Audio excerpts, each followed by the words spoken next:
Rádio. Hoje vamos tratar de um tema muito polêmico, que muitas pessoas dizem que eu não posso falar, porque eu sou homem, ou seja, sem útero, sem opinião. Mas em tempos de ideologia de gênero, quem tem intestino grosso também pode falar de aborto, não é isso mesmo, Max? Rapaz, hoje as coisas estão complicadas, né? Mas tem homem engravidando, né? Então, vai. Mas falando sério agora, né? É um tema que é necessário tratar e hoje vai ser muito legal. Então, obrigado, Derek, por estar aqui, por ter me convidado. E temos dois convidados muito especiais, que um já é da casa e temos mais uma convidada especial também hoje. É isso mesmo. Os dois convidados têm a ver com o assunto, querendo ou não, porque o Josimar, conselheiro tutelar, e a Camille de Souza Rosa. E aí, acertei, gente, olha lá. Conheci ela agora, uma jovem muito interessante que luta ferrenhamente pela causa da vida. Muito importante ver isso, uma jovem que não se rendeu ao feminismo, não se rendeu às ideologias e tá aí na luta pela juventude. Muito bom ver, quero que vocês se apresentem agora. Eu ia até fazer aí, ia dispensar apresentações, mas como eu sei que o canal tá ganhando muita gente e o pessoal tá, notoriedade, tá ficando muito conhecido, então vamos lá, né, me apresentar. Josimar, agradeço mais uma vez aí o Derek, o nosso mestre Maxwell Freitas, que sempre tá presente aí nos podcasts. E hoje a gente, como vocês mesmos já disseram, né, temos aí uma convidada especial, né, que trata um tema muito importante para nós. Estou conselheiro tutelar, é um tema que a gente se preocupa demais, né? A gente trata com muito carinho ali para que a gente consiga, inclusive, orientar, né, muitas mães aí que até pensam em fazer aborto, né, em cometer o aborto ali por conta de uma complicação psicológica, enfim. Mas hoje aí vamos passar a bola aí para nossa convidada, né? Isso mesmo, se apresente. Boa noite a todos. Eu gostaria de agradecer primeiramente pelo convite, né? Meu nome é Camille, eu tenho 21 anos e a principal credencial ao meu respeito é que eu sou cristã. Então, qualquer outra bandeira que eu fale que eu defendo aqui é redundância, né? Como, por exemplo, a causa pró-vida, que o ser antifeminismo, a favor da família, é tudo redundância. E aproveitando que eu tô me apresentando, eu queria presentear vocês com o símbolo da causa pró-vida. Olha só. Oh, que bacana! Que é uma réplica de um ser humano, não de um amontado de célula, né? A gente vai falar sobre isso. 12 semanas. Vamos mostrar aí, ó. Obrigado, viu, Camille? Olha aqui, ó, mostra aqui na tela, ó. Muito bacana. Deixa eu só pegar um ganchinho aí. Como eu falei pra Camille, pra Camille, essa é um bate-papo bem assim, informal. Mas você viu como é que é? Pô, ela já se apresentou de uma forma, cara. Muito bacana. E assim, hoje temos aqui todos nós cristãos. Então, cara, você viu como é que é o patamar, o nível aqui do debate, como é que vai ser? Vai o ser negócio bom. só tá trazendo... Evoluindo só. Você viu, cara? Que situação aqui. Camille, pontuar aqui, né? Pode ir. Hoje você está aqui com a gente, aqui no Cidadão Médio, né? Devido a uma inserção, aparência pública sua, né? E aí, então, eu queria chamar isso. Você foi convidada para falar na tribuna da Câmara Municipal de São José do Rio Preto, correto? Isso. Com o tema sobre aborto. Então, conta pra gente como é que foi isso, como é que você chegou a falar na Câmara, como é que repercutiu. Aliás, repercutiu, eu fiquei sabendo, as pessoas viram, né? Como é que foi essa experiência? Mas conta do começo, do porquê que você foi até a tribuna falar sobre aborto. Bom, meu envolvimento com a causa pró-vida começou lá em meados de 2021, quando eu comprei o primeiro livro sobre o tema. E eu fiquei encantada com os argumentos, entendi a seriedade, né, de que o aborto não é a solução em nenhum caso. E aí, passado o tempo, um dos movimentos pró-vidas que eu acompanho, ele, em face, né, da DPF 442, que é a maior ameaça do aborto ser legalizado no Brasil no momento, ela deu uma avançada, né, lá no STF e diante disso, o movimento pró-vida elaborou uma moção de apelo para os apoiadores do movimento pró-vida estarem levando até as câmaras municipais para algum vereador apresentar, né, essa moção para ela ser votada. E aí foi o que eu fiz, eu peguei a moção e levei até um vereador para ele aprovar essa moção contra esse ativismo judicial do STF, porque não cabe a ele pautar esse tema, né? Tava legislando ali, né? Isso, uma usurpação de função. E aí, ao eu levar essa moção pro vereador, ele sugeriu que eu falasse na tribuna sobre o tema. Bacana. Assim. E qual que é o livro? Fala o livro aí pra gente, quem sabe, né? O pessoal já se interessa, né? O livro em questão, ele foi de uma campanha, então ele não é comercializado, chama Lute por Todos. Certo. Mas existem diversos outros, né, que tem como... que tem aí disponível pra gente estar se aprofundando no tema. Tem abortos ocultos, existe Precisamos Falar sobre Aborto, Abortos Forçados, diversos livros aí. Mas o que me chamou a atenção mesmo foi de uma campanha, infelizmente ele só foi produzido pra aquele momento pessoal mesmo. Ali, assim. Entendi. E como é que foi? Então você chegou lá, você foi convidada, te deram um tempo, né, para falar sobre 10 minutos. 10 minutos para você falar na tribuna. E qual foi ali, por que você achou a necessidade? Qual foi, né, eu preciso falar sobre isso, no caso você já falou, eu preciso levar então essa moção, e aí te deram a oportunidade, e como é que foi isso? Por que você achava que era necessário falar sobre esse tema na Câmara Municipal de São José do Rio Preto? Bom, eu acho que qualquer espaço que se dê para informar, ele deve ser aproveitado, né? E é um assunto que realmente falta muita conscientização. Existem mulheres que, às vezes, ao realizar o aborto numa idade gestacional como a desse bebezinho, não faz ideia que ele já está formado, por exemplo. E aí, na hora que vê, saindo ali, tomou a pílula, e aí pega na mão o próprio filho, já está todo formado, entra em crise profunda, né? Então, assim, é um tema que também tem muitos dados inflados, né? Por exemplo, aqui no Brasil, a ONU, em 2015, entrou contra a gente falando que 200 mil mulheres morreram em caso de aborto clandestino. E da onde saem esses dados? Da onde se tem precisão em clandestinidade? Já começa por aí. Clandestinidade não se tem precisão com dados, né? E aí, no ano seguinte, a Exame... É um dado oficial de uma coisa clandestina? Justamente. Como é que é isso, né? E aí, 200 mil. Assim, uma coisa muito, muito alta, né? E aí, no ano seguinte, a Exame posta um estudo falando que eram 1.460 mortes anuais. Então, ou é 200 mil, ou é 1.400. Nenhuma das duas. Segundo o SIM, que é o Sistema de Monitoramento de Mortalidade, né? Sistema de Informação sobre Mortalidade... foram 770 mortes por aborto espontâneo ou forçado de 2006 a 2015. Então, são 9 anos, 770 mortes. Bem longe das 200 mil. Então, eu vi essa necessidade porque é um tema que realmente se milita muito em cima dele com informações falsas e muita desumanização por parte, né, em relação às crianças.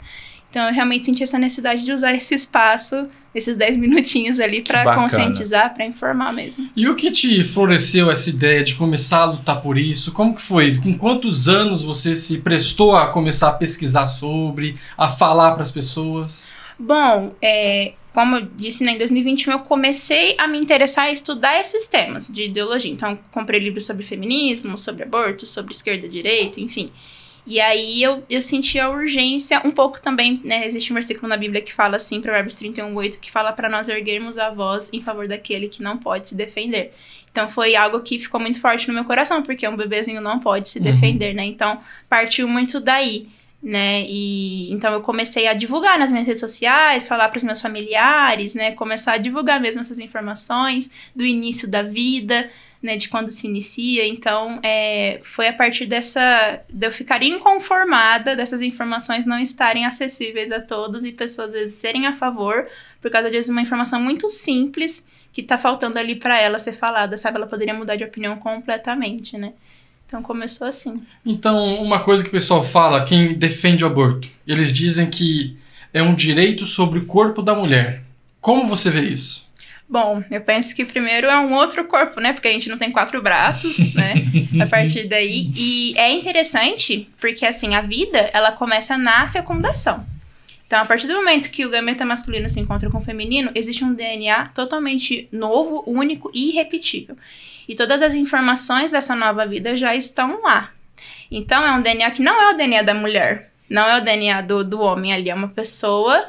separada dela, né? Então, não é um direito que é exercido sobre o corpo daquela pessoa, né? Não é igual amputar um braço, né? Você realmente define o destino de alguém. Você não define o destino da sua sogra, do seu marido, mas porque do filho eu posso escolher, né? Então, é assim que eu vejo essa questão do meu corpo, minhas regras. É dito até, né, assim, que no debate sobre o aborto, não tem como você debater dentro da medicina, né? Dentro da bioética. Exatamente, aí pegando só um gancho que você falou, né, Camille?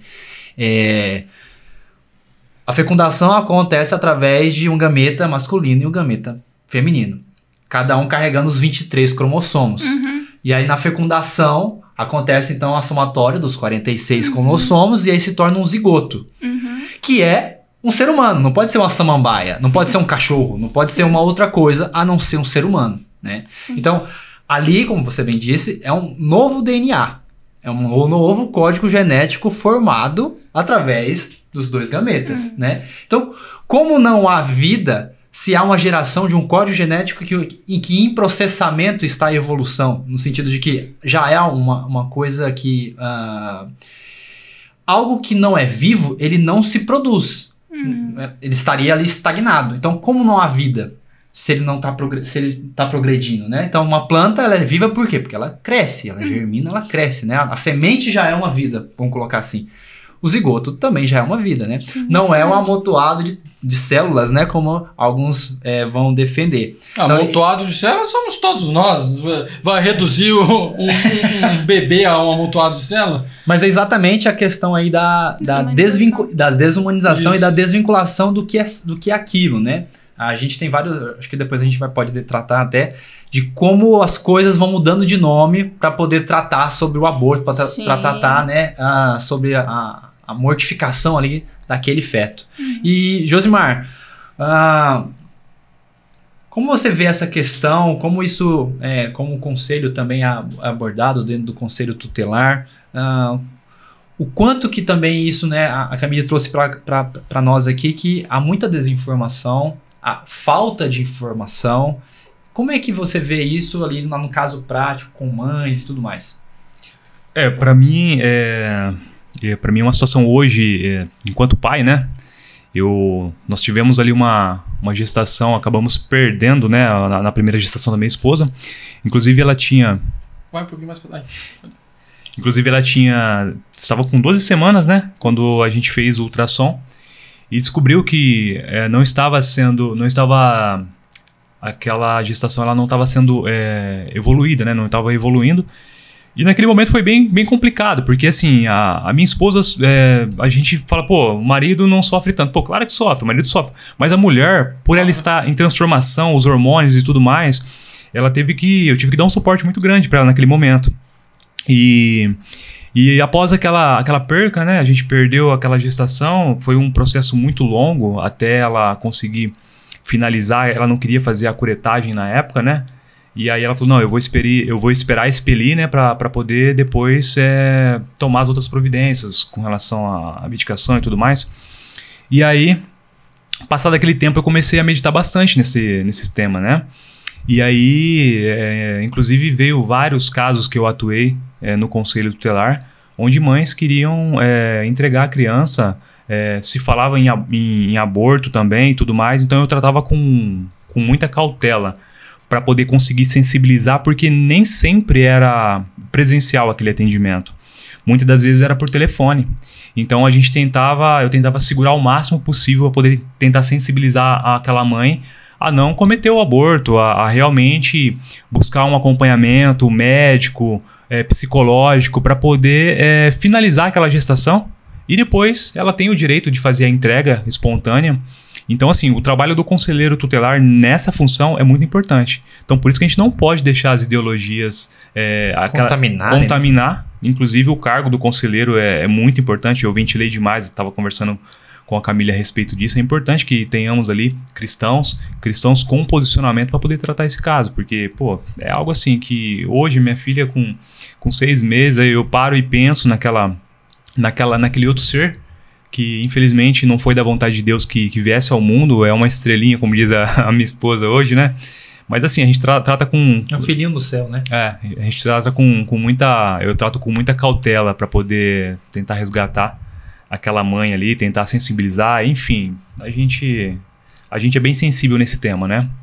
E como que na sua vida pessoal, você sofre algum preconceito de familiares, amigos, pessoas da escola, faculdade? Como que foi isso? Essa convivência eu imagino que uma mulher dizer no meio feminino que é contra o aborto, todas elas ficam em cima que, não, porque você é contra a gente, você ainda querer que se submetimos aos homens, como que é a situação?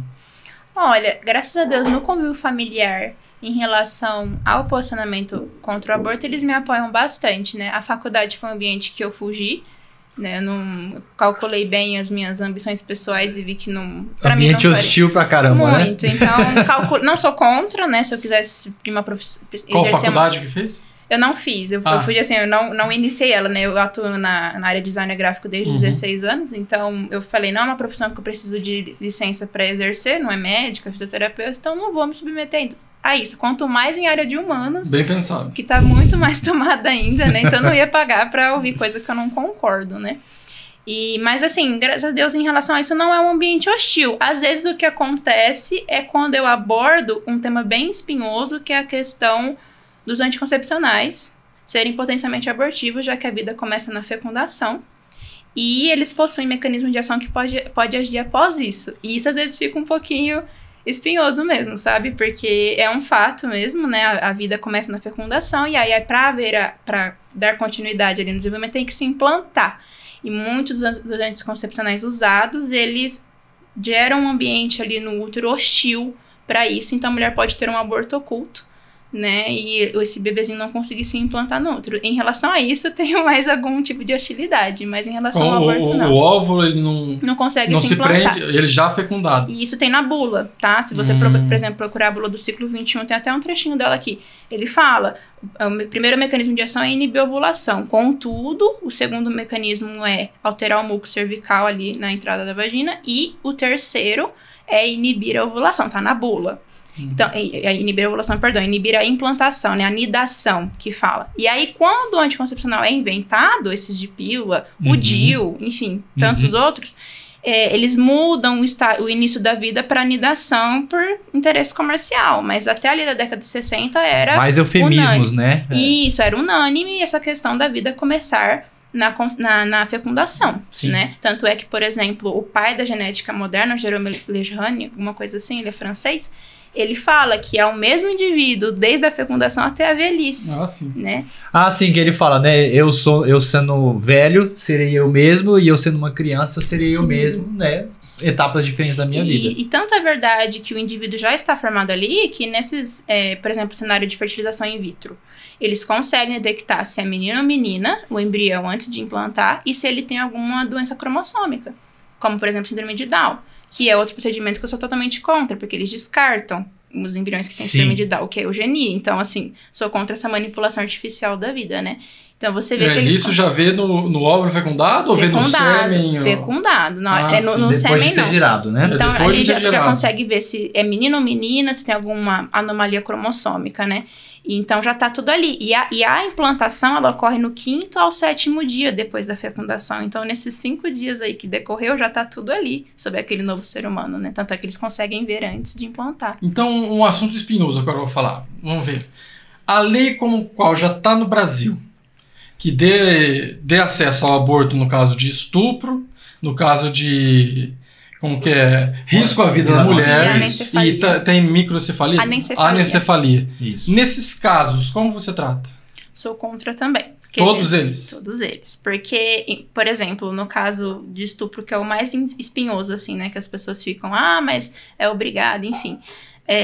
O bebê não tem culpa. Justamente. Pra mim, nesse caso, é o que eu menos penso. Né? Justamente, porque o aborto, ele não desestupra a mulher, né? Então, não vai anular o trauma que ela sofreu e ele tem consequências emocionais, tanto quanto qualquer outro trauma que ela sofra, né? Então, assim, tem que te divulga como se fosse uma solução, mas é muito pelo contrário, né? É algo que realmente gera não vai sarar mulher, o trauma, não tem nada que conforte o aborto, não vai trazer nenhum benefício, e né? se procura cada vez mais viabilizar a morte do bebê que é inocente do que em si aumentar as punições, sabe, ao criminoso, enfim, então realmente ou mesmo de uma abordagem mais acalentadora, né, para um psicólogo, psiquiatra, acompanhamento por mais tempo, encaminhar para adoção, porque ninguém tá falando da mulher ser obrigada a manter, né, a gestação, mas realmente não é a solução, né, porque o bebê gerado ali, é assim que um ser humano vem ao mundo, infelizmente, né, no sentido ali que foi uma coisa não consensual, mas ele não tem nada a ver com isso, né, ele então, é mais uma vítima. É mais uma vítima, né. Quanto mais em casos aqui no Brasil, como nesses 3 exceções, não há limite gestacional. Então, a gente vê casos... Não tem limite? Não tem. Nossa, aí pra mim isso é de um mês a 9 meses. A 9 meses. Tanto é que aqui no Brasil, há uns 2 anos atrás, em Santa Catarina, Florianópolis, se eu não me engano, a menina tinha uns 12 anos e tava de 29 semanas, o bebê. Não, alguns meses atrás teve um caso de 5 meses, não foi? 29 semanas seria perto de 6 meses, é isso? 7 meses. 7 meses já. 6 meses Esse caso ela tava para ter, inclusive a juíza se pronunciou para que ela segurasse, mas teve uma movimentação para que ela... Sim, porque era viável. Só que aí depois se provou que ela tinha um relacionamento com o filho do padrasto dela. né? E era ela já tinha uma e aí vida ativa sexual. A mãe que alegou que ela havia sido estuprada, né? E aqui no Brasil, na teoria, é proibido o aborto, né? Mas não é mais necessário a mulher provar o que ela tá alegando ali. E o médico também fica proibido, praticamente, de contestar e de se iniciar uma investigação a um crime que está sendo alegado. Então, é nas coxas que acontece, entendeu? Ou seja, se houve um crime de fato, isso não é investigado, e só é usada aquela medida paliativa ali que nada resolve o caso. Justamente, né? O governo Bolsonaro até tinha emitido uma portaria que orientava o médico a colher o material genético e entrar com uma denúncia, né? Comunicar às autoridades, mas assim que o governo Lula entrou, ele derrubou essa portaria e o médico não é mais obrigado a denunciar, então não tem que se tratar como crime, tem que confiar na palavra da mulher, independente da idade estacional que ela esteja. E é muito triste porque um bebê, por exemplo, de 7 meses, ele não é teletransportado, então ele tem que ser feito um parto para ele nascer, então era só tirar ele com vida, né? E aí, nos casos de bebês grandes assim, a partir da 16ª semana, o aborto é feito por assistolia fetal, que geralmente aqui no Brasil é uma injeção de cloreto de potássio, que é uma solução usada para sacrificar animais, só que não pode ser administrada sem anestesia nos animais, porque causa sofrimento extremo, ela enrijece as fibras nervosas, causa muita dor, mas no bebê não tem anestesia. E eles injetam ou no cordão umbilical ou no coração, para dar parada cardíaca e dar a luz à criança morta. Isso dentro da mulher? Dentro da mulher, pela barriga, né? Eles monitoram com ultrassom, enfiar a injeção no cordão ou no coração da criança direto. É assim que é feito, né? E é feito também, eles despedaçam, quando é menor, por exemplo, desse tamanho ele pode ser feito com pílula ou por aspiração. Aí a cabecinha geralmente não passa, então eles esmagam com uma pinça para passar pelo tubo. E o bebê grande, como que é retirado de dentro? Aí, no caso, faz o parto. Né? Faz o parto. Ou seja, mata primeiro. Já faz uma cirurgia. Sim. Ou seja, um bebê de 6 meses, ele nasce, um prematuro sobrevive. 60% a 70% de chance. Eles preferem matá-lo do que a cirurgia de fato já vai acontecer. Tem que acontecer, porque não tem como. Não tem mais como sair da forma... Né? Já vai fazer ali uma cesariana. Só que mata antes. Mata. Porque a mulher não quer. Já viram a lógica que simplesmente não tem lógica. É pura maldade, simplesmente. Sim. É complicado. Você falando aí, o Camilo, eu lembrei, né? O Josimar até tocou no assunto. Minha filha tá indo para 1 ano e 10 meses, né? E eu lembro a primeira ultrassom que a gente foi lá, né? E provavelmente ela era isso aqui, né? Bem pequenininha. E ela, eu não sei contar por semanas, né? Mulher que conta, gosta, né? Não, 12 semanas, 13 semanas, 14, 15 anos. Mês, quantos meses, né? Eu não entendi esse negócio. O homem não consegue ficar nessa... Então, eu lembro que tava 2 meses ali para 3 meses, né? E aí a gente foi fazer o ultrassom. E aí você ouve, então, o batimento cardíaco da criança, né? E é um trem, né? Literalmente, um trem mesmo. Sim. Parece um trem, uma locomotiva ali. E você sabe que é uma vida ali, né? Então, como negar ou desumanizar, como a gente está tratando aqui, né? Essa questão do feto ali, mesmo que em poucas semanas, né? Como não se fosse uma vida, né? Como ali eu estou interrompendo uma gravidez. Não, eu estou interrompendo uma vida, né? Justamente. Eu estou sacrificando uma vida. Eu acho que o ponto central, assim, se fosse tudo bonitinho, como se aparenta ser, né? Não precisava de tanto eufemismos, né? Para tratar isso. E eu lembro que então no dia que a gente foi lá ver o ultrassom e ouvir, né, o batimento cardíaco, é uma emoção muito grande, né? Você fala, nossa, tá vivo e mexendo, né? A gente tem aí a questão, né, aquele documentário, né? O Grito Silencioso, Sim, acho que é isso, né? E ali é onde um dos médicos mais abortistas, né, americano, ele, ao ver ali por ultrassom aborto por sucção. O aborto, né, por sucção, ele vê o feto ali lutando para não ser puxado, né, sugado ali pela máquina, e ali então ele tem um despertar de que ali tem uma vida que luta pela própria vida, apesar de ser tão indefeso como a gente já bem colocou, né? Que mais argumentos, Camille, nós temos então para os abortistas, né, que são utilizados hoje, né? A gente falou então do Meu Corpo, Minhas Regras, né, que aí é bebido na água do feminismo, né? Nós temos a questão da concepção da vida, que também dá para desmistificar muito fácil, né? Sim. Você falou do in vitro aqui, só para pontuar, né, ficar um pouco mais claro o que é in vitro, né? Tem uma inseminação artificial, que pega o sêmen do homem mais o óvulo da mulher, faz então a fecundação e depois vai lá na barriga de aluguel, né? E vai fazer lá a gestação. Se não houvesse vida em fecundação, como é que faria esse processo do in vitro? Se vai ser, então não é lá que vai gerar vida, aqui já gerou, né? Antes de passar então para barriga de aluguel. Então, biologicamente não tem discussão. Aí vai para filosofia, né? Então, se você quer debater a necessidade então do aborto, vai para a parte política, ideológica e filosófica, né? Porque a parte médica não tem. E é uma outra questão desinformativa, porque o pessoal fica nessa questão, não é vida, não é vida, não é vida. Aí agora já tá mudando, né? Assim, não é pessoa. Não sei se você tem acompanhado, né? Então, agora não é questão de não ser ser humano, não é negável que ele é ser humano, mas não é pessoa. Aí tem toda uma filosofia, direitos, enfim, né? Que vai lidar com a pessoa. Mas que mais de argumentos que você acha que existem ainda sobre a questão do aborto? Existe a questão, né, da morte materna, né, que eles falam que tem que legalizar porque as mulheres estão fazendo ele clandestinamente e morrendo, né, o que é igual, como eu disse, né, a clandestinidade não tem precisão e um crime ocorrer com frequência não obriga a legalizá-lo, né, então não faz sentido, né, porque as mulheres fazem muito, eu tenho que legalizar. E aí, em consequência disso, eles acabam inflando os dados também de quantos abortos são feitos, não somente de morte, mas já são feitos tanto, então por que não legalizar? E a gente vê que também são dados inflados. Por quê?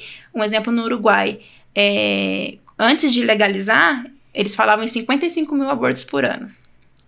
Legalizou. Primeiro ano, um país daquele tamanho. No primeiro ano foram 6 mil feitos. Só que assim, e vai se aumentando conforme o ano passa. Por quê? Sim. Porque é algo altamente lucrativo e eles investem muito em propaganda, né, em relação a isso, assim, porque abre a clínica particular, enfim, é altamente rentável. Então, vai se aumentando o número, mas no primeiro ano foi isso, foi um número extremamente menor. Cidade do México, a mesma coisa. Falaram, ocorre 134 mil abortos por ano aqui. Nossa. Legalizou 10 mil abortos no primeiro ano. Outro argumento também que eles falam é a morte materna, né? No Chile, depois da proibição do aborto, se reduz em 69% a morte materna. Então, o contrário se prova, porque justamente o aborto ele é uma cirurgia, é um procedimento ali de risco para a vida da mulher. Então, se você proibir isso, com certeza vai morrer menos mulheres, porque toda cirurgia, todo procedimento tem complicação, mesmo medicamentoso, que não é intervenção cirúrgica, quanto outros, né? Ainda mais o que injeta um veneno dentro da mulher. Justamente. Justamente. Essa prática dessa militância, né, de maquiar, de distorcer esses dados, né, que eles jogam na mídia toda, é algo típico deles, né, a gente tá vendo aí.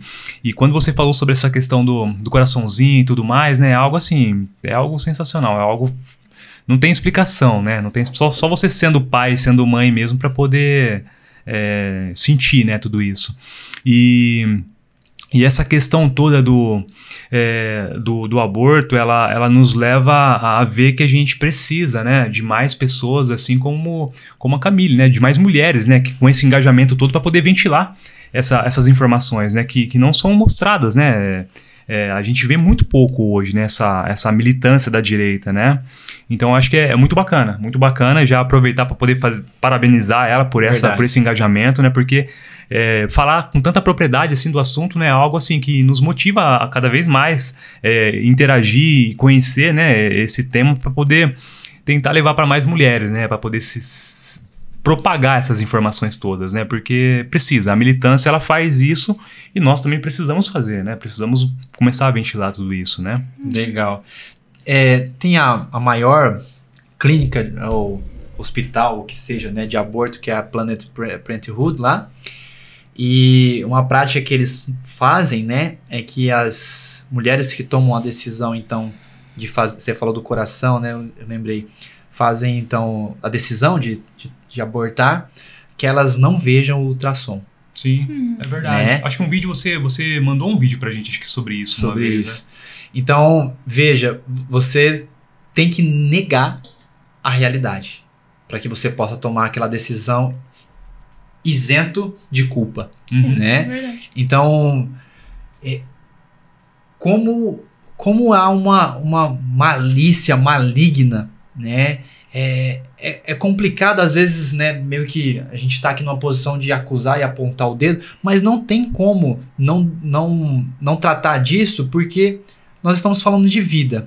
E toda vez que, então, a vida ela é desvalorizada ou desumanizada, como a gente fala, não tem como colocar bondade ou virtude nisso, né? Não tem como achar isso bom, belo, bonito, bacana, né? Se a gente olha, então, por exemplo, para os nazistas e viam o que eles faziam com o campo de concentração, né? Auschwitz e outros campos de concentração, como também houveram os gulags, né? Do comunismo, mas o que é aquilo ali? É a desumanização. Você trata a vida como um objeto, né? Na verdade, você dá o poder de alguém dizer o que é e que não é humano, né? E não, mas assim, por exemplo, né? Nos campos de concentração nazistas, né? Você ganha um número. E quem já leu ou assistiu, né, o Menino do Pijama Listrado, apesar de ser fictício, né, mas tem outros livros, outras histórias, né, o próprio Viktor Frankl, no Em Busca do Sentido,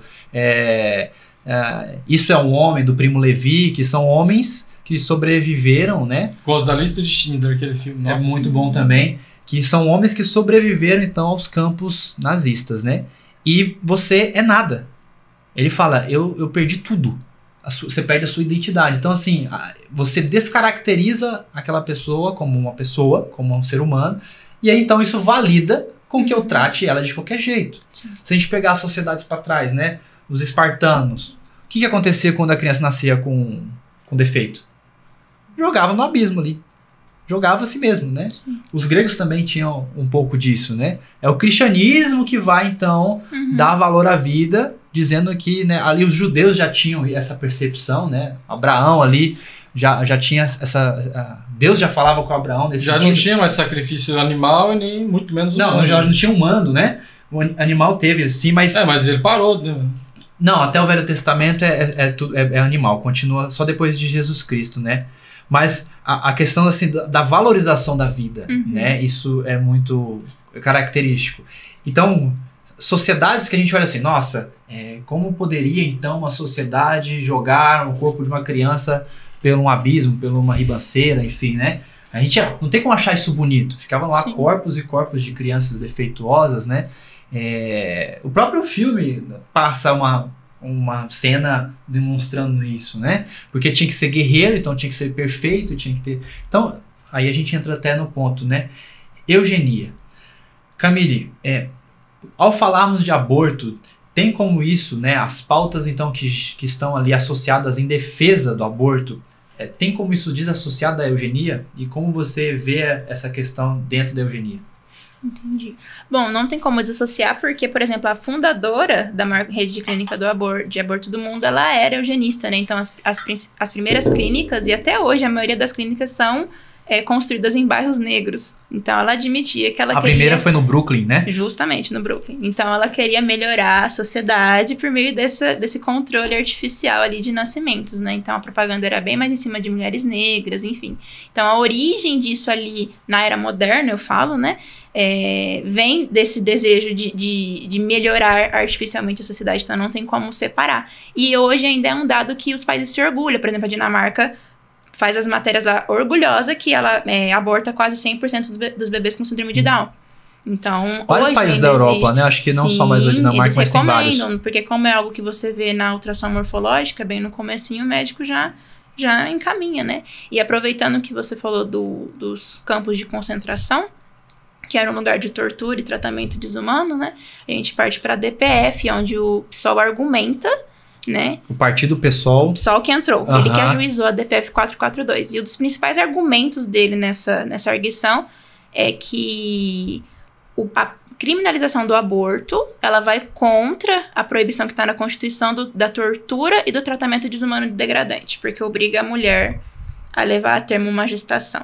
E aí eu pergunto, né, se você desmembrar um ser humano, esmagar o crânio dele, aspirar, enfim, não é tortura ou tratamento desumano, né? Mas ter uma gestação, que é algo natural da humanidade, é tortura. Justamente. Aí eu pontuo algo aqui, né, que é importante. Às vezes algumas vozes do movimento pró-vida colocam todas as mulheres que abortam na mesma caixinha de desumana sem redenção. E não é isso. Tem muitas mulheres que o fazem por falta de informação e se arrependem amargamente. Né, não é isso colocando numa caixinha só. Existem as que se orgulham disso, né? Fala, tira foto, faz até bolo no dia. Mas tem as que realmente não entendem a gravidade do que estão fazendo e depois se arrependem amargamente. E o PSOL, ele entra com essa arguição sem nenhum tipo de respaldo na população brasileira. Inclusive, jornais de esquerda divulgam que a população brasileira é entre 60% e 70% contra a legalização. Então, não há embasamento, ele não tem apoio em nós para isso. Tão pouco no Congresso que a gente elegeu. Então, ele vai e pega um atalhinho ali no STF para tentar legalizar isso, um interesse totalmente pessoal, assim, do partido, vamos dizer, porque não tem apoio da nossa parte em relação a isso, né? Então, realmente é uma manobra muito radical. Toda cheia de malícia, né? Ali, toda cheia de malícia. Acho que você ganhou mais uma integrante pro grupo do livro lá, viu? É verdade, depois a gente comenta sobre isso. Tem um grupo do livro ali, um clube que a gente junta e você vai gostar. O que eu tava pensando, vocês falando aí, no caso o Brasil já tem uma lei, que no caso eles não poderiam reclamar dessa lei, mas parece que nunca é o suficiente. Porque a lei já dá o direito de ir em risco à vida, em caso de estupro, em caso de má formação cerebral, né, no caso ali. E não é o suficiente. Querem ir além, querem abortar o bebê de 6 meses, 7 meses. Aí eu não lembro, eu vi também, né, um documentário falando que não é vida enquanto não sair pra fora. Ou seja, se tiver o bebê ali de 10 meses e você abortá-lo antes, tudo bem pra eles. Tipo, puf, só se transforma em ser humano assim que sai da mulher. É igual a história da minoridade infantil. Só se torna putável de um crime no exato momento que faz 18 anos. Puf, uma mágica ali. E você falando sobre isso, a questão da subjetividade, né? Vai além ainda, né? Eu acho que a gente puder falar um pouco mais sobre isso, mas assim, há muito a tese de que o ser só é vida quando a mãe concebe, no sentido assim, não concebe de nascer, mas ela aceita. Então assim, você quer levar a sua gravidez e... então tudo bem. Não, você não quer, então a gente vai fazer o procedimento lá de interromper a sua gravidez. Então, enquanto se ela achar que ela não é mãe, que não existe vida ali. Então, veja o grau de subjetividade que está envolvido na questão de uma vida ali, que é a criança, para tratar do aborto, né? Você estava falando de eugenia, no caso, uma coisa que eu pensei. Alguém já viu filha de rico se orgulhando de fazer aborto? Ou fazendo postagem na internet, ou incentivando a fazer? Ou eles só incentivam em lugares pobres, não é? Tem um pouco disso, né? O Olavo de Carvalho, ele vai falar um negócio que é interessante, que aí vai um pouquinho além, mas existem famílias hoje muito consolidadas no mundo, né? Mas existe os Rockefeller, a família Rockefeller, inclusive um dos primeiros institutos ou fundações que vão ali pagar o aborto, vai ser a Fundação Rockefeller. Tem os Rothschild, grandes famílias, né? Essas famílias, elas são muito bem estruturadas, né? São famílias consolidadas, né? Se a gente pegar na história, você que gosta de história, né, Derek? O que era a fortaleza de uma tribo, eram os clãs. E o que eram os clãs? Eram as famílias, né? Os feudos eram as famílias. Então, quanto mais forte a família, você dominava mais terras, você tinha mais poder, né? Então, a fortaleza, o poder estava envolvido com a família. Conforme a família vai então se dilacerando, vai diminuindo, vai perdendo forças, irmandade mesmo, né? Ali dentro da família, vai acontecendo dissensões entre a família, essa família vai perdendo. O que você está trazendo é o seguinte, hoje a gente tem um fomento cultural e outras instâncias, né? Que fazem um ataque à família, mas a que tipo de família? Aí que tá o ponto. Exatamente. Não é a família dos grandes poderosos, porque as famílias dos grandes poderosos, elas continuam muito bem fortalecidas. Tem 3, 4 filhos. Exatamente, né? Muitos filhos, muitos netos, ali uma tradicionalidade, casamentos tradicionais, então tudo tradicional. Coloca as heranças em fundos enquanto apoiam aumentar imposto sobre a herança das pessoas mais pobres. Exatamente. Então, assim, existe uma luta, vamos colocar assim, né? Para os direitos, sendo que essa luta dominada pelos metacapitalistas aí, os grandes poderosos, né? Em suas famílias está muito bem, está ao contrário do que eles lutam, né? Então tem um pouco disso sim, né? Dessa Ninguém questão. vê um bilionário ali com uma família progressista. É muito incrível ver isso. Você pega ali a família de Mark Zuckerberg ali, então, judeus bonitinhos ali, tradicionais, né? E assim vai. Então é bem complicado. E pegando um gancho nisso que você falou, que você abordou o nazismo também, é interessante lembrar que o idealizador dos campos de concentração, ele teve uma fala que, num documento que ele enviou, que ele fala assim, que se deveria inculcar à população de que um grande número de filhos não representava nada além de um fardo.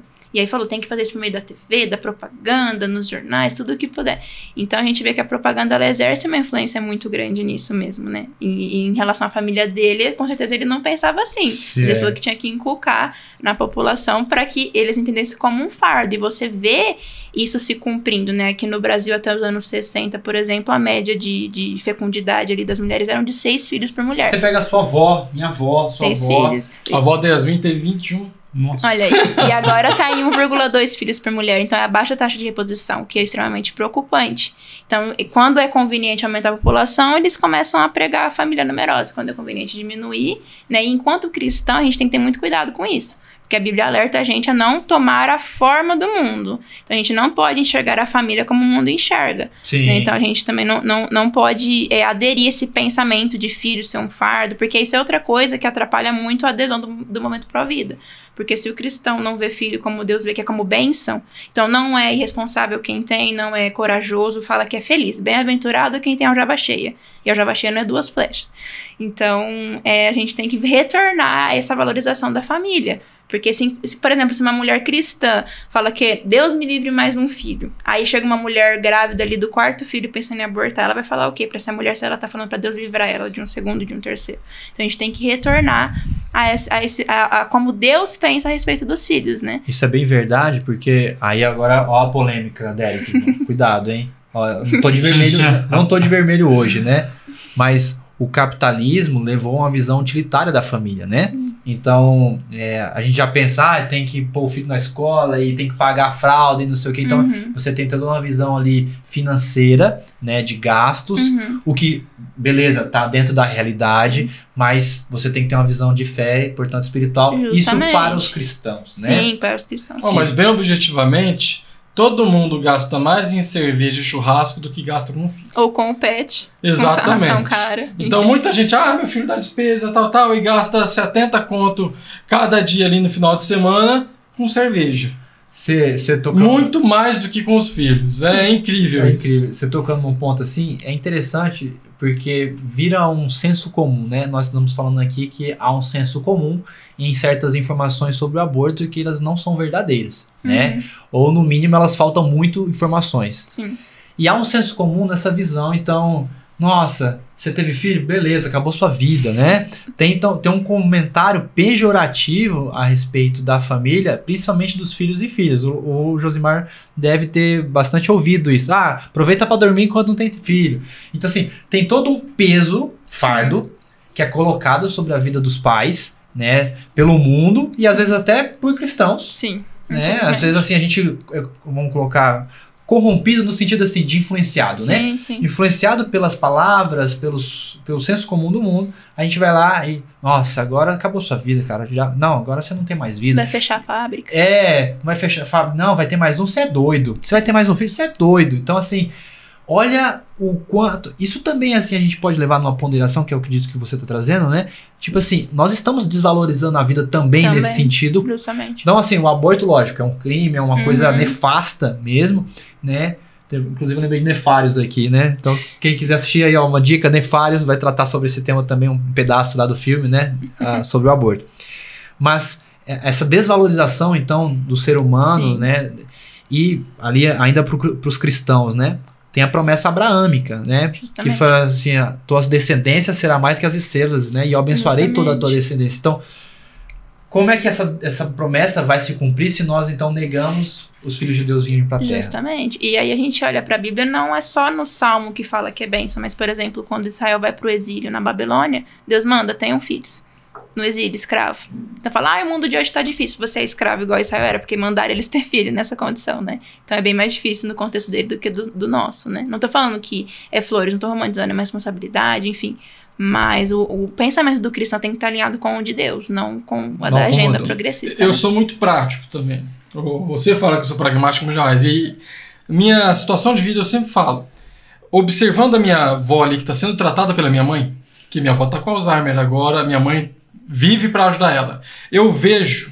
Você fala, meu filho dá despesa, dá trabalho. Os filhos sempre vão fazer mais pelos pais do que os pais fazem pelos filhos. Vai ser um retorno ali. Né? Até o final da vida, os filhos vão dar muito mais retorno aos pais, companhia, amor, carinho e até o cuidado na velhice, do que os pais fazem aos filhos. Porque uma coisa é alguém trocar a fralda de uma criança de 1, 2 anos de idade.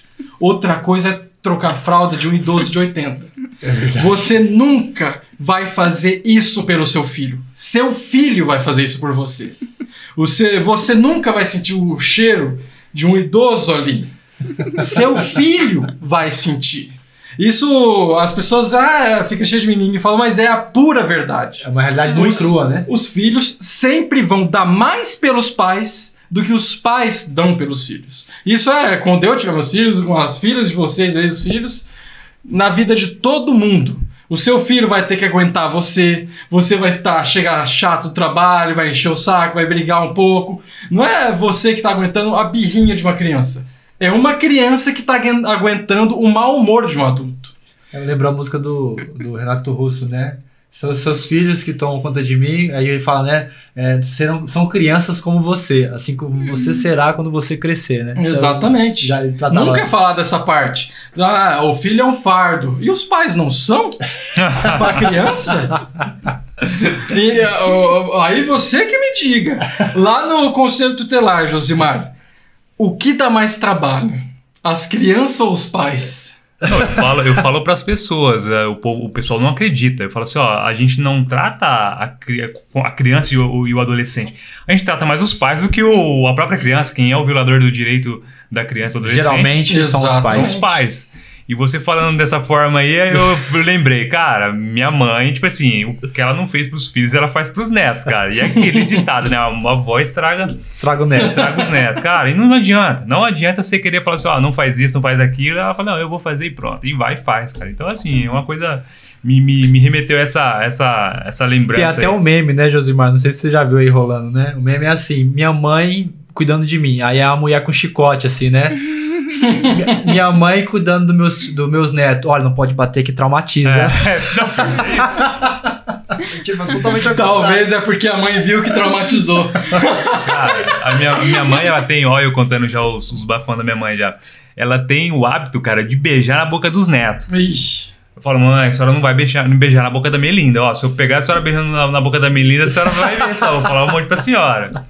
Cara, não adianta. Você acha que ela não tá beijando na boca da minha filha? Minha filha tá ficando todo dia com ela lá. Tipo aquele hábito de vó e aquela coisa toda.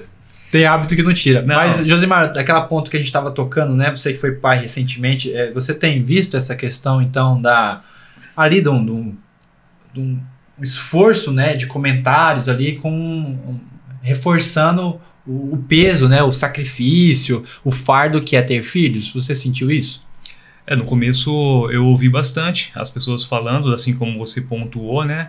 E a gente vê. Eu não tinha parado para analisar da forma que você pontuou contextualizou tudo isso. Mas analisando friamente, é isso que a gente vê todos os dias, né? A pessoa fala, aproveita para dormir agora, aproveita para viajar, aproveita. Cara, não tem sensação melhor na vida. Eu ficava pensando nisso, o meu objetivo era conhecer ainda é conhecer todas as capitais do Brasil e depois viajar para o exterior, né? Eu tinha colocado essa meta, mas quem sabe eu não faço uma viagem no exterior antes, né? Mas enfim, cara, viajar com a filha não tem coisa melhor no mundo, cara. O pessoal fala, pô, você vai ver só como é difícil, aproveita para viajar agora. Cara, eu não vejo a hora de marcar a próxima viagem. Você compartilhar um momento especial com o filho, não tem preço que pague. Então, assim, pô, era bacana, super gratificante quando era eu e a esposa, e tá sendo muito mais com a minha filha agora. Pô, você poder brincar, você poder segurar, você poder compartilhar aquele momento que vai ficar eternamente na memória dela. Não agora, porque tá muito pequena, né? Mas futuramente, quando eu tiver esses momentos com a minha filha, vai ser algo sensacional. Eu tenho certeza que vai ficar marcado, né? Pensando só dessa maneira, no caso, as experiências, legal, eu saio com a minha esposa, viajo e tal, colocando até, eu saio com um amigo meu, viajo e tal. Mas quando você tem um filho, essas memórias vão além da sua vida. Sim. Assim, eles pontuam muita questão do financeiro, né? A gente sabe das limitações financeiras de que cada um tem, né?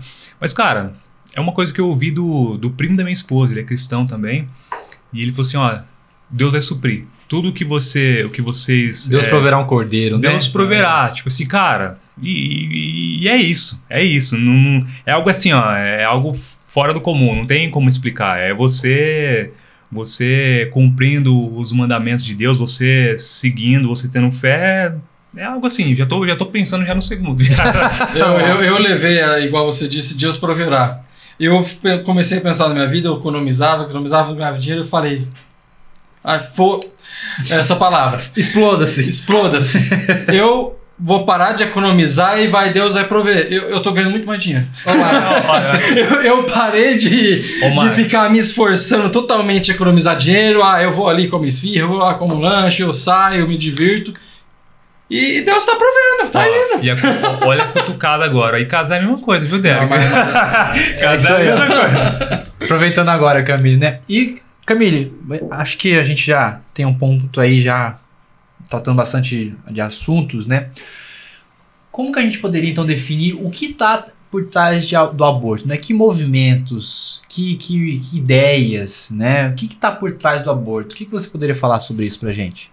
Olha, é um povo de muitos tentáculos, né, o que tá por trás, porque existe essa questão do controle populacional, né, por exemplo, no ano de 98, eu me recordo de ter lido uma vez, eu não lembro qual país do continente africano, mas um político lá daquele país, ele comentando que a cura para malária, o tratamento para malária custava centavos, e eles não tinham nessa época, hoje em dia tem lá, e eles não tinham tratamento para malária lá, custava centavos. Só que tinha DIU para implantar nas mulheres, tinha distribuição de pílula anticoncepcional, cirurgia de laqueadura, e é muito mais caro. Então tem esse interesse, né, também por trás. Eu acredito também na parte espiritual, né, existem também muitos templos satânicos que financiam clínicas de aborto. Então tem essa questão, né, o mundo espiritual é tão real quanto esse aqui. Exatamente. E essa questão também do amor se esfriar, né, o egoísmo mesmo de você ser o seu próprio Deus ali, né, então eu não quero arcar com a responsabilidade do que eu escolhi fazer, né, em muitos casos é isso, né, tem os casos que a mulher faz por um desespero, mas tem muitos casos que é por querer ser dona de si mesmo e não tem nada que atrapalhe ali, né, os planos. Então, são muitos tentáculos, assim, que envolvem. Famosa empoderação e emancipação da mulher, né? Justamente. Você tocou num ponto, né, essa questão de controle populacional. Então, a pergunta foi, né, quais ideias ou que coisas estão por trás do aborto. Um deles você pontuou, né, o controle populacional. Em 1970 e alguma coisinha, não sei precisamente aí o ano, mas existe o tal do relatório Kinsinger, não sei se você já ouviu falar, sim, né? Então, pessoal de casa aí, né? Relatório Kinsinger. É um relatório feito pelo presidente dos Estados Unidos na época, né? E onde ele vai viabilizar de que o crescimento dos países do submundo é uma ameaça aos Estados Unidos.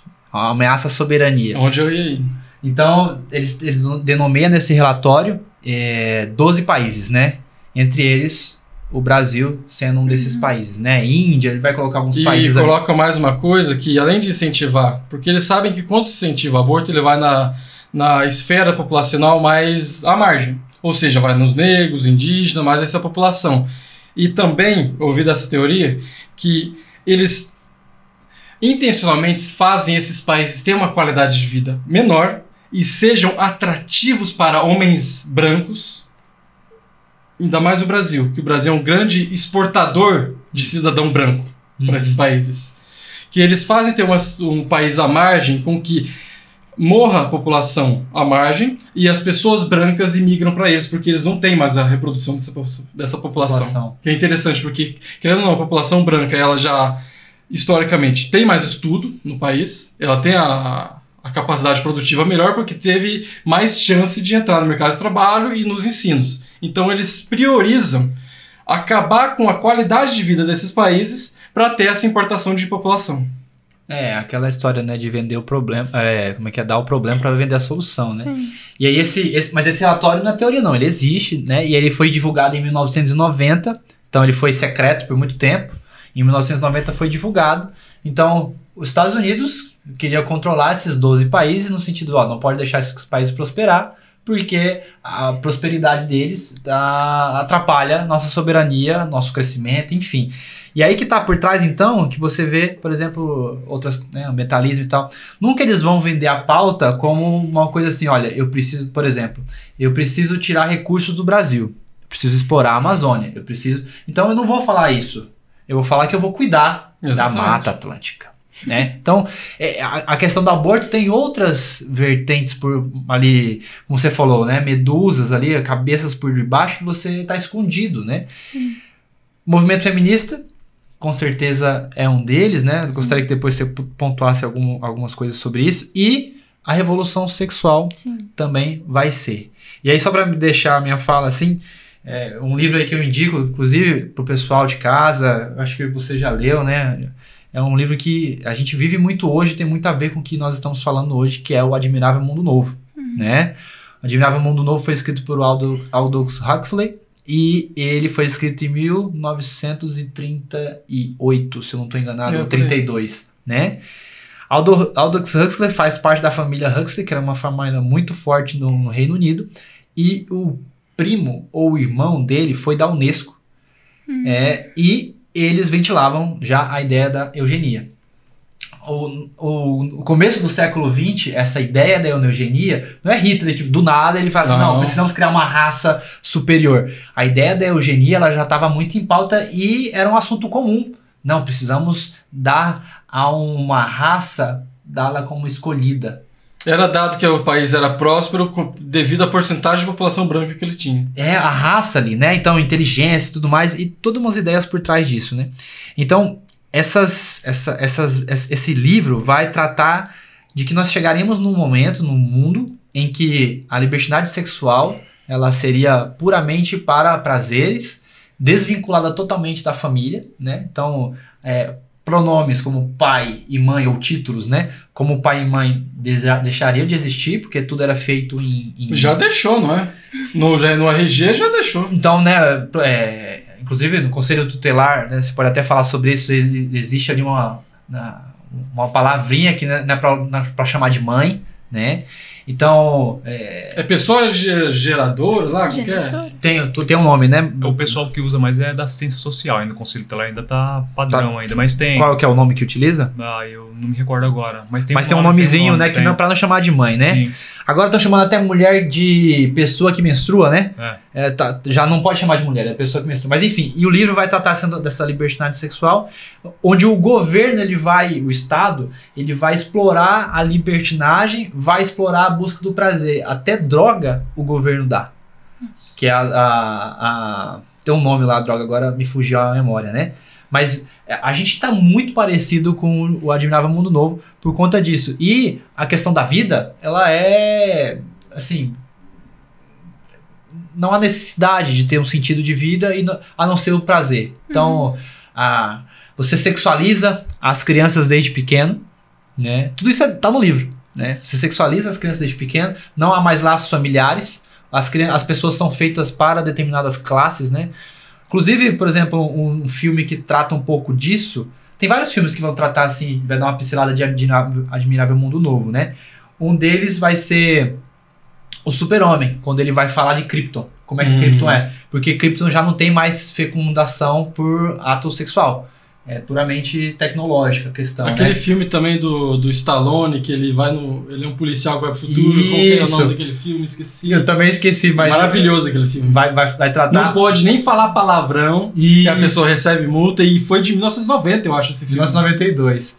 Outro filme que vai tratar disso é O Equilíbrio, com Christian Bale, que foi o Batman, né? E outro filme que vai tratar disso é aquele Doador de Memórias. E, nossa, esse filme é maravilhoso. Porque você não pode ter mais sentimentos, né? Você não pode ter principalmente de tristeza, nem de muita euforia. Você não pode mais ter laços familiares e nem afetivos. Então, tipo assim, esse aqui é meu marido, esse aqui é meu namorado. Nem namorado isso tem, né? Então nós estamos passando aí por essa revolução sexual que vai encadear, então, de você não se preocupar com a família, portanto, para que ter filhos, né? E aí, então, a responsabilidade vai embora.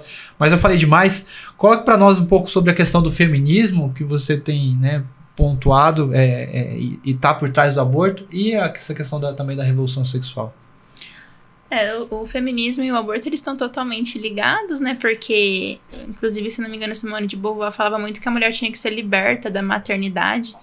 Então, é uma pauta que elas trazem desde as primeiras ondas, né? Assim, então, só pra gente pontuar, Simone de Beauvoir, quem que é? É uma das principais autoras feministas, né? Uma das mães do feminismo. Então, ela pregava muito sobre essa questão do feminino não existir, né? Dele ser uma construção.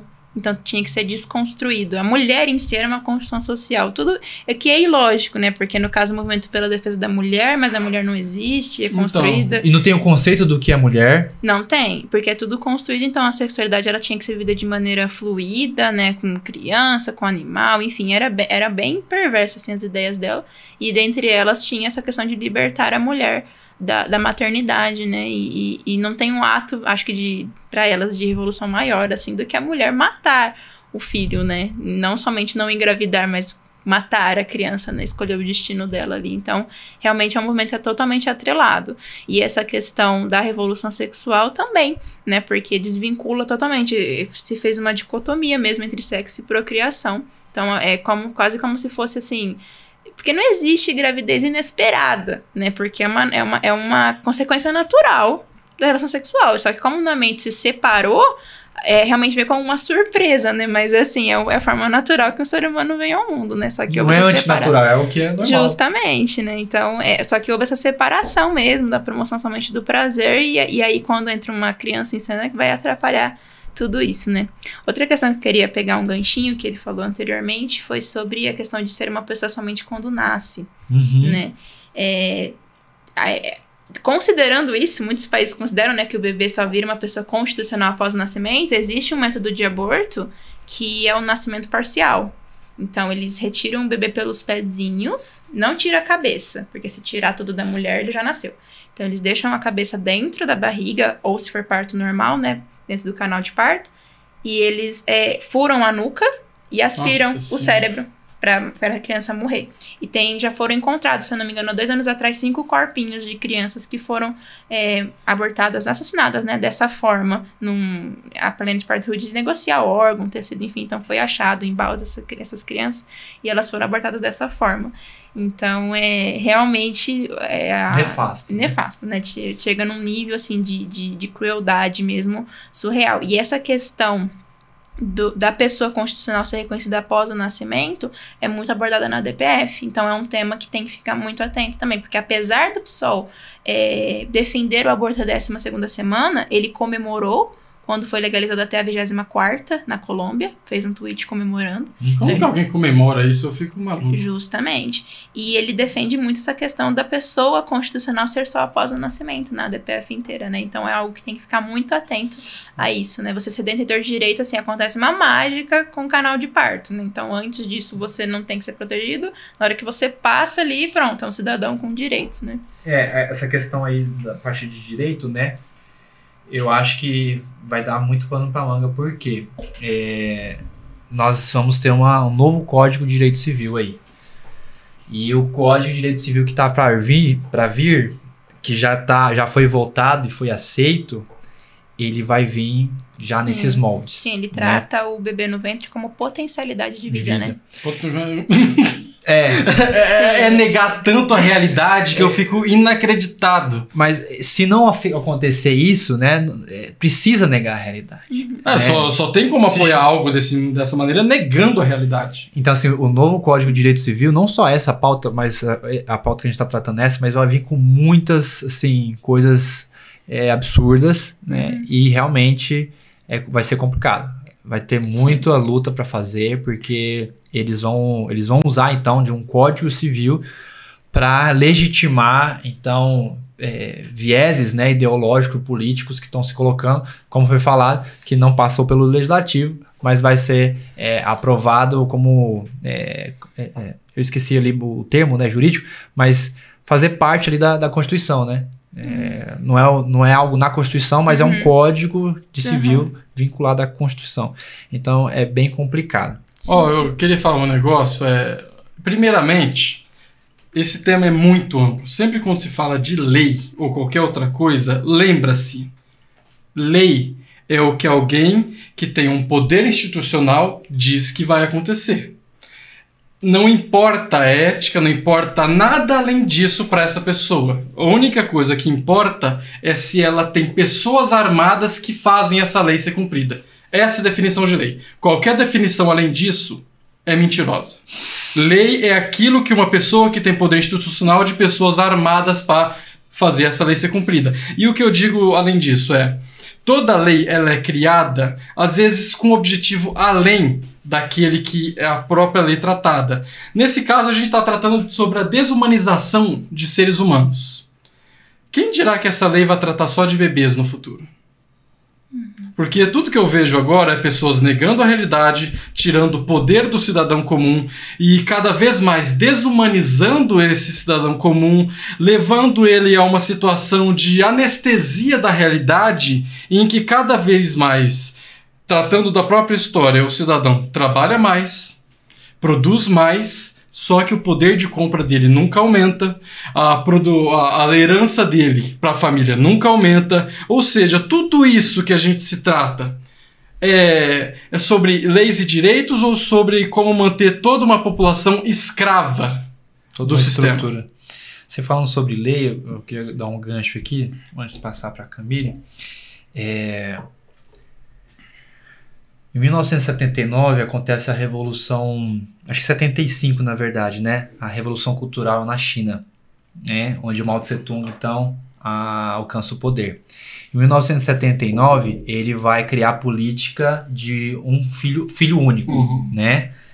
Então, todas as pessoas, né? Todas as famílias que tiverem mais de um filho, acontecerão coisas contra ela. Um documentário que trata com isso com muita, assim... muito detalhe, mas é bem pesado. Por exemplo, minha esposa não aguentou assistir, né? É um documentário, tá na Amazon, inclusive acho que ele é original Amazon, né? Da Prime Video. Chama One Child Nation, né? Então, nação de filho único, né? E é muito pesado, mas as consequências, né? Para quem tinha mais de um filho, era a casa ser desapropriada, derrubar mesmo, né? A casa ir lá contra trator derrubar, você perdesse direitos e tudo mais.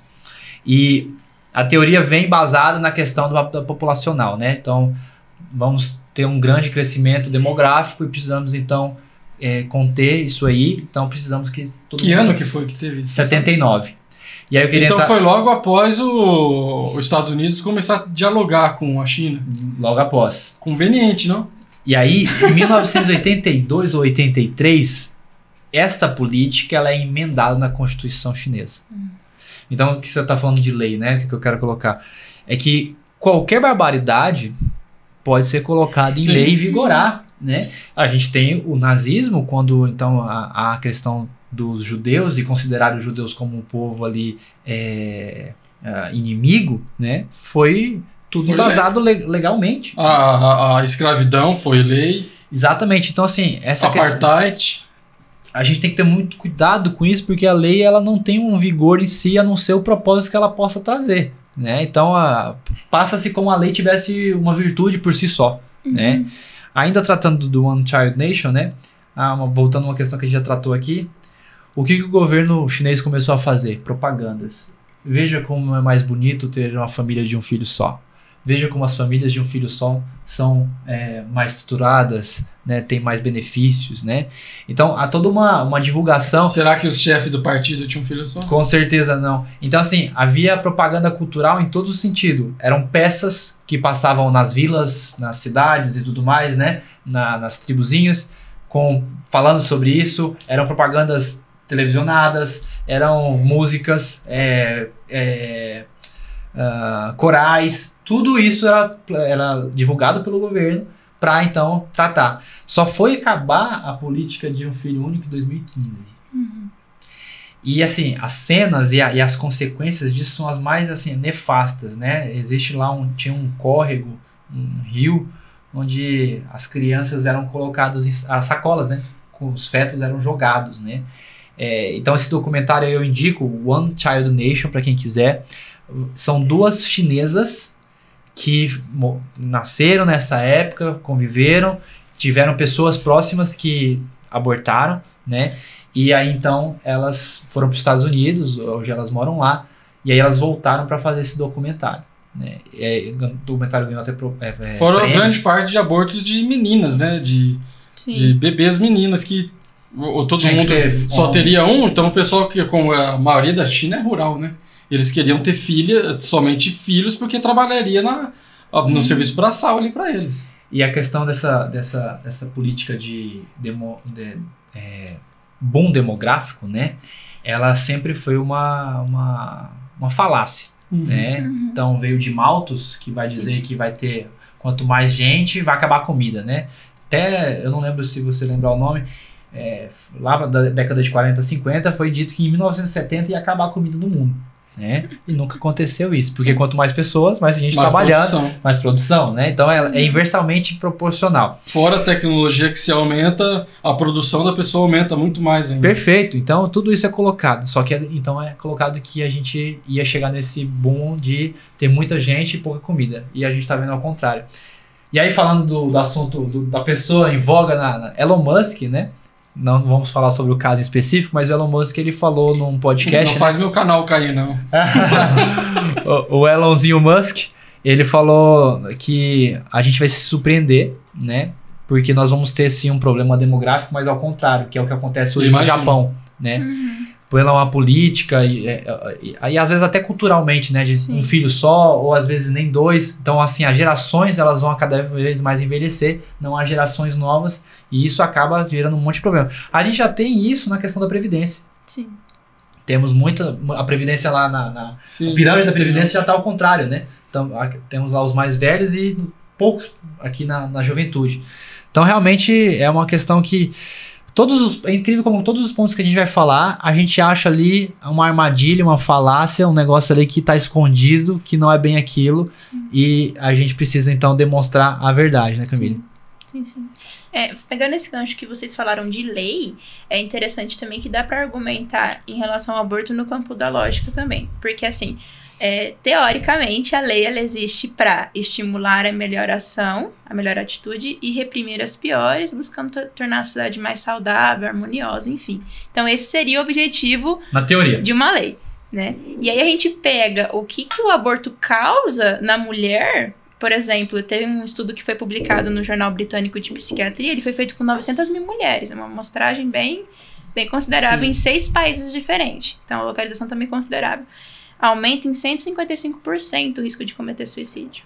Então, assim, se a lei ela existe para tornar a sociedade mais saudável, enfim, como que eu legalizar um ato que gera isso na mulher vai promover uma sociedade mais saudável? E ainda excluindo o fato de que a legalização do aborto ela não promove empatia, respeito pelo direito, expectativa de direito e nem conscientiza sobre a responsabilidade que tem mesmo no ato sexual. Então, não tem nenhuma vantagem no campo de lei mesmo, assim, né? Então, não faz sentido. E aí, tem muitas pessoas que também argumentam que depois de legalizado, não tem mais o que fazer, né? Então, depois que passar a lei, já era. E não necessariamente, né? Porque nos Estados Unidos foi legalizado em 73 e quase 50 anos depois derrubou, né, a Roe vs. Wade. Então, a gente vê que vale a pena continuar lutando. Espero que aqui não precise, né, legalizar, passar 50 anos para derrubar, mas realmente vale a pena toda a informação, todo esse trabalho em prol da conscientização, porque lá caiu, né? Não se esperava que fosse cair. Inclusive, o caso que gerou a legalização era uma mentira, foi-se comprovado, né? Ela alegou a gravidez sendo decorrência de estupro, não era. Ela mesma se arrependeu depois. A filhinha que ela estava grávida na época chegou a nascer antes do julgamento terminar, então foi para adoção. Só que quando terminou e foi legalizado, ela via os balanços a mulher, né, do caso, via os balanços das pracinhas vazias e pensava que ela que tinha matado aquelas crianças. Então, nela, mesmo que ela não abortou o filho dela, nela gerou muitas cicatrizes, muitos traumas, né? Então, a gente vê que realmente é uma coisa totalmente ilógica, né? Não traz benefício nenhum em nenhum Nessa aspecto. questão que você levantou, né, a questão dos suicídios. Eu já ouvi dizer, assim, já dei uma pesquisada, mas eu acho que você deve ter talvez mais dados. É verdade que a tendência, então, das mulheres que fazem ou por coletagem, né, que chama? Coretagem, né? Ou por coretagem, ou alguma mais incisivos, assim, né, que ele envolve mecanização e tudo mais, por machucar o útero e tudo mais, ter probabilidade de câncer. Tem isso mesmo? Sim, totalmente, porque, inclusive, como, por exemplo, no Chile, se diminuiu morte materna após a abolição do aborto. Então, é um procedimento que ele traz muito risco. Né? Por exemplo, a aspiração, o aborto por aspiração ele é feito com um aspirador, acho que, se não me engano, 30 vezes mais potente que o aspirador doméstico. Nossa, então, sim. para encostar ali na parede do útero e fazer uma machucada ali é muito fácil. Inclusive, essa escolha da minha esposa, quando eu falei sobre a questão da coretagem, ela optou em ter expelir espontaneamente, né, do que fazer a curetagem, né? Que é algo bem agressivo, é algo bem invasivo, né? Sim, e no caso da curetagem, eles passam a ferramenta chama curetra, né? E aí, eles só param de passar quando eles ouvem ela como num barulho de atrito com raspando o tecido. Ali. Aí eles falam, até chamam de canto da curetra, né? No meio da medicina. Então, eles vão raspando toda a placenta, ali, dependendo da idade gestacional. Quando eles escutam esse barulhinho dela raspando no útero, que eles param. Então, para perfurar, entendeu? Realmente é verdade essa questão de infertilidade, próxima gravidez ser ectópica, desenvolvimento de algum câncer. Vamos lá, o que a gente tá falando, né? O que é a gravidez? Às vezes a gente sabe, mas vamos... A gravidez ectópica é quando o óvulo ele é fecundado na trompa. E aí, depois de fecundado, ele tem que se encaminhar ali pro útero e se instalar, né? Se nidar ali pra se desenvolver. A ectópica é quando ele não faz esse trajeto. Então, o bebezinho começa a se desenvolver. Geralmente, infelizmente, ele sobrevive até a 12ª semana, né? Porque a trompa, ela não é elástica, não é o lugar certo de se desenvolver. E aí, ele acaba perdendo. Às vezes, a mulher pode perder a trompa, enfim. Mas não é uma gestação que... Às vezes, acontece alguns milagres dele mudar depois de já estar até com umas semanas a mais. Mas, realmente, é algo que ainda não tem um desfecho feliz, né? Perde a gravidez. Então, realmente... tem muitas consequências negativas também no procedimento. Na verdade, não tem nenhuma benéfica, é isso que a gente tá falando até agora, né? Tem muitas mulheres, inclusive, as mulheres mais velhas, né? Falam dessa questão da curetagem, que eles falavam que a mulher, quando ela fazia a curetagem antigamente, diziam assim que as enfermeiras judiavam das mulheres, né? E elas acabavam tendo complicações na próxima gestação, mas não porque é algo bem invasivo. O procedimento é o que faz. É invasivo, né? É isso, né? Não tem como não ser diferente. Eu tava pensando, por que vamos supor que os argumentos sejam a favor, tudo tal, pelo aborto, mas por que nunca sugeriram simplesmente doar a criança? Justamente. Isso não resolveria todos os problemas? Tá, vamos colocar vamos manter nossa lei como está, para não piorar. Deixa ela como tá. Por que não quero ter filho, tal? Porque simplesmente não dá a doação à criança. E melhoramos o sistema de facilitar para doar, passar por menos rigidez, não sei como que porque dizem que é muito uma burocracia danada. Por que não facilita isso e fazem as pessoas que não querem, que não podem, tal, doar a criança? Esse é o ponto. A gente poderia tratar um dia, pegar mais uma conselheira, a gente tratar sobre essa questão da doação. A adoção, ela, assim, muitas pessoas nos perguntam, como é que eu faço para adotar e tudo mais?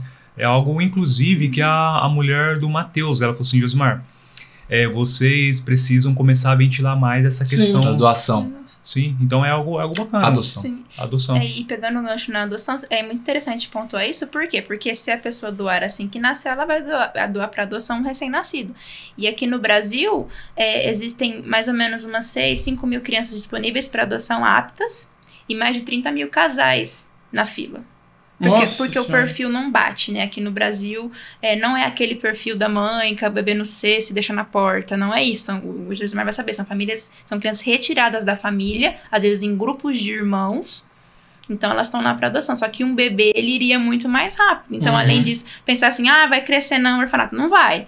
No lar de acolhimento não vai, porque é o perfil mais procurado, né? Até 2 aninhos ali. Então, outro fator que também favorece, porque é o perfil mais procurado. Tem mais casal na fila do que Mas esse é o ponto, é que é vendido, é isso que você está colocando, né? E infelizmente, é o que a gente está colocando aqui. É vendido que a única solução, então, para todos os, né, as nuances, às vezes, ruins que acontecem dentro de, por exemplo, foi estuprada, né? Ou, enfim, alguma doença, alguma coisa, não, aborta. Então é a única solução, não é dado, vamos esperar a gravidez, a gestação, nascer essa criança, dou essa criança.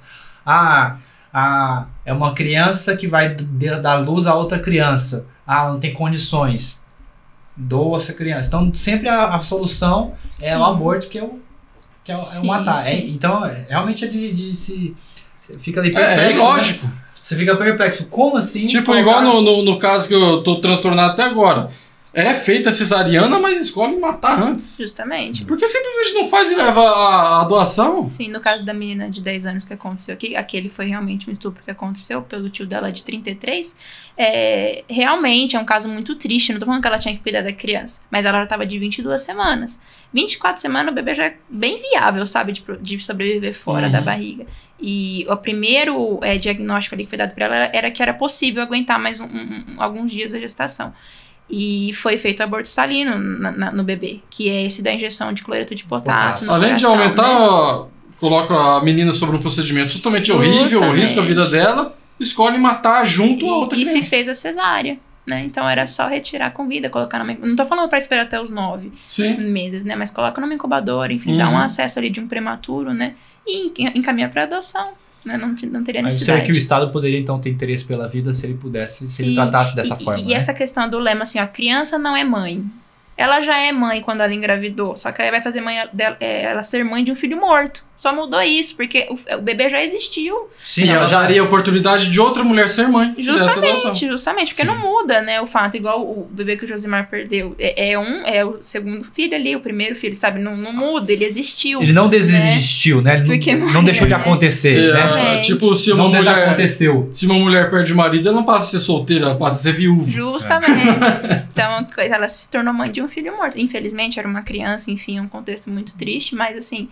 Não resolveu, né? Não cancelou o trauma que ela sofreu e ainda, infelizmente, matou um inocente. E expôs a vida dela em risco. Não anulou, não resolveu nada. E agora, já estamos chegando a mais de 1 hora, deixa eu ver aqui, 1 hora e quase meia. Então, quero que cada um dê seus esclarecimentos, sua palavra final aqui, pra gente já começar a encerrar. Josimar, você ia falar? Não, eu vou, inclusive eu posso finalizar com a minha fala, se quiser seguir os conselhos, bem que eu posso, já tô falando já, né, já vou engatar aqui as considerações. O que eu iria falar é isso, né, esses debates, essas discussões, elas são muito importantes, é algo muito importante, né, porque a gente vê que essas pessoas que defendem, né, o aborto, que defendem a liberação das drogas, enfim... tudo isso que é ventilado por uma quantidade pequena de pessoas, né? Só que é aquela minoria barulhenta que acaba ganhando espaço, né? Então a gente precisa... a gente precisa começar a ventilar isso muito mais. Hoje a gente recebeu aqui a Camille, que tem muito conteúdo, tem muita propriedade para poder falar sobre o assunto. Então acho que esse é o nosso papel, né? A gente poder trazer pessoas que podem nos ajudar a agregar, trazer pautas, né? Então fico muito agradecido, fiquei muito satisfeito de poder participar, poder assistir de camarote, porque eu mais assisti, fiquei olhando um pouco aí do conteúdo que uma outra mestre aí também, ó, mais uma. Então, muito bacana, parabéns mais uma vez, Camille, pela participação aí, e certamente vai ser chamado em outros lugares para poder falar sobre esse tema muito importante. Obrigada. Legal. Camille, eu queria agradecer o presente que você deu, né? Ele é um símbolo, né, para nós nos lembrarmos, né, que não é só um montoado de células e perceber que eu já fui assim, né, como é dito, né, então agradecer mesmo pelo presente que você trouxe pra gente, né, parabenizar você também, é um assunto que às vezes gera uma inquietação, às vezes ele não é tão prazeroso ou gostoso de falar, não é um assunto que, né, tem uma parte do filme Som da Liberdade, né? Onde o Jim Caviezel ali no papel do Tim Ballard, né? Que era o policial, ele vai falar com o cara para ele patrocinar então ali o que eles vão tramar para pegar a operação, para eles pegarem ali os...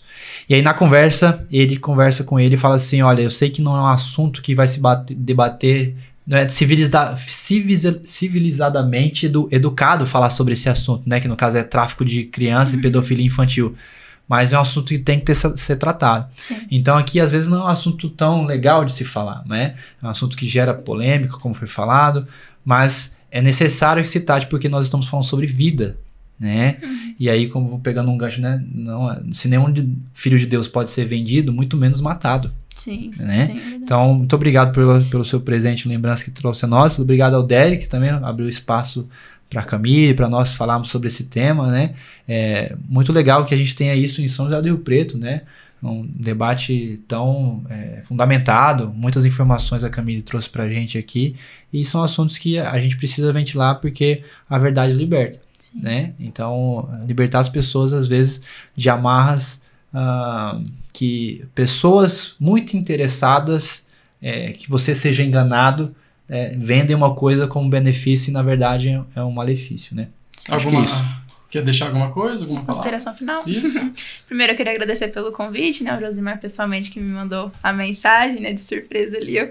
Foi uma oportunidade muito boa, gostei muito de estar aqui com vocês. E para encerrar, a questão da solução. Né? Muita gente pensa que quando vê alguma notícia de uma mulher que abortou, ou que um bebê foi abandonado ali, enfim, pensa que a solução é a esterilização, né? Não tem camisinha, não tem anticoncepcional, não tem laqueadura.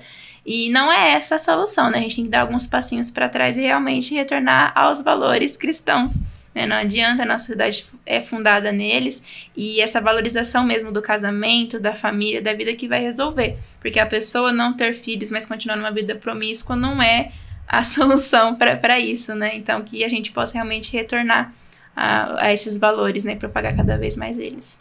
Então, pessoal, esse foi um programa, um dos que eu mais gostei. O tema foi muito legal de debater. Não é, vamos falar sobre aborto, mas é muito importante falar sobre isso. Fale com a sua família, fale com as meninas jovens, principalmente, porque isso é implantado na cabeça delas a rodo nas escolas. E eu quero dizer a todo mundo, uma coisa que o Renato 38 fala que eu gosto. E não escolha viver fora do sistema. Não é que você tá no país, no Estado-nação, que você deva ser totalmente submisso a ele. Mas viva a sua vida fora do Estado.